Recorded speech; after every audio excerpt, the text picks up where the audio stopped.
आता पाहूया मुंबई आणि पुण्यातल्या टॉप 9 बातम्या। एसटी महामंडळाकडून एकेरी ग्रुप बुकिंगच्या तिकिटांमध्ये आता 30% वाढ। परतीचा प्रवास नाही केला तरी ग्रुप बुकिंगमध्ये परतीचे भाडं प्रवाशांच्या माथी। महामंडळाच्या अजब निर्णयामुळे ऐन गणपतीत कोकणवासियांना फटका। 5 वर्षात 35 लाख घर बांधण्याचं उद्दिष्ट। राज्याचे नवे गृहनिर्माण धोरण लागू। स्वयं पुनर्विकास करणाऱ्या गृहनिर्माण सोसायट्यांना आता अतिरिक्त 10% चटई क्षेत्र निर्देशकांसह म्हणजेच FSI सह भरीव सवलती मिळणार।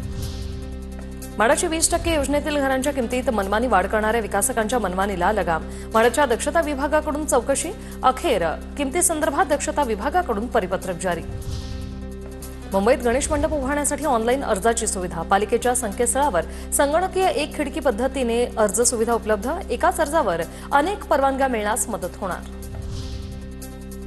मलबार हिलमधील निसर्ग उन्नत मार्गाला आतापर्यंत 2 लाख पर्यटकांची भेट। पर्यटकांना आरक्षणासाठी आता व्हॉट्सअप नंबरची सुविधाही देण्याचा पालिकेचा विचार। तर नोंदणी 1 तासाऐवजी 15 मिनिटं किंवा 30 मिनिटं आधी करता येईल का याची चाचपणी होईल। टीबी मुक्त भारत अभियानांतर्गत पुणे महापालिकेच्या आरोग्य विभागाकडून रोग निर्मूलन मोहीम सुरू। डिसेंबरपर्यंत 7 लाख नागरिकांची तपासणी करण्याचं उद्दिष्ट। आतापर्यंत 43,104 नागरिकांच्या तपासण्या।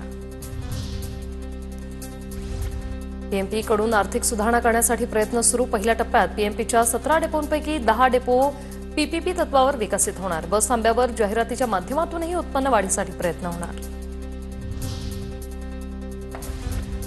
पुण्यात सिंहगड रस्त्यावरील उड्डाणपुलाचं स्वातंत्र्यदिनी उद्घाटन। सिंहगड रस्त्यावरून स्वारगेटकडे जाण्यासाठी शिवा काशीद चौक ते हिंगणे दरम्यानच्या उड्डाणपुलाचं काम अंतिम टप्प्यात।